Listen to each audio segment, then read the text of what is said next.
In today's Mystery of Black History, we highlight David L. Steward.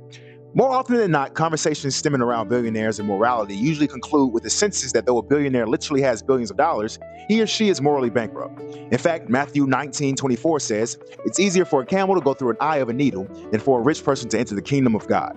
Yet, in Doing Business by the Good Book, 52 Lessons of Success Straight from the Bible, is more or less the story of David Steward, founder and chairman of Worldwide Technology.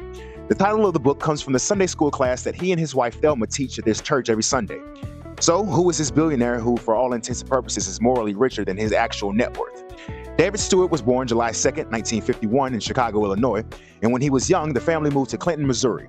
Though they were poor, David credits both his mother and father for his work ethic, his unshakable faith, and his steady resilience.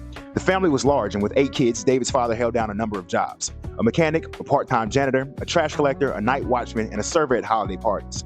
David credits his mother for her persistence in keeping the children spiritually aligned. Again, money was extremely tight for the family growing up, yet David states he and his siblings never went without. If they weren't in church or at school, they were involved in work on the family farm or involved in community efforts. In the book, David states that he was a C student throughout school and one of the first Black students to go throughout the entire Clinton school system and graduate after desegregation.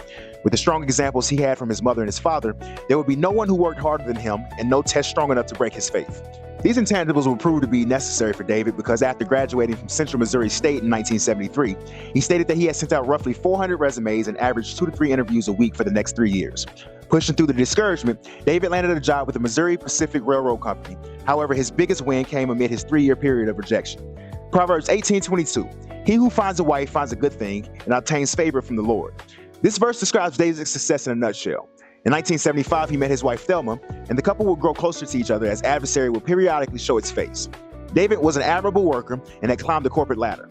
From the railroad company to a senior executive at FedEx, it was clear that he had the wits and the wherewithal to make a difference. So in 1984, he leaves his stable corporate job and jumps into business for himself, Worldwide Technology. David would use his connections from his previous employers to establish one of the world's prominent tech companies, but it didn't come without its share of troubles. David will go on to say, "The adversities I encountered during my youth served as a training ground for the hard times I eventually faced as a struggling entrepreneur. In fact, they were just child's play compared to being strapped with a $3.5 million debt as the owner of a startup company and with a wife and 2 young children to support. Believe me, it's not a pretty situation when bankers try to shut you down, monitoring your every move with your suppliers. Nor did I take pleasure when creditors badgered me and called me a deadbeat. Overly aggressive bill collectors made house calls to pound on my door. And then there was the humiliation I suffered when my car was repossessed from the company parking lot one afternoon in 1992. How did David rise above such debt and setbacks? Well, in the book, he seldomly gave technical business advice, with chapters titled Good Leadership in Serving Others or The Art of Listening or Conviction. David credits all his success to the adherence to God and doing right by others in all circumstances. In the next reel, I'll go over some of the standout chapters, but all in all, Doing Business by the Good Book won't give you the secret sauce to consistent ROIs, but what it does is puts you in the mind of one of the wealthiest men in the world who just so happens to have a faith far richer than anything he owns. Like if you enjoyed this segment, share if it could benefit others, subscribe for more book-related content. Till then, stay in the book and stay out the way.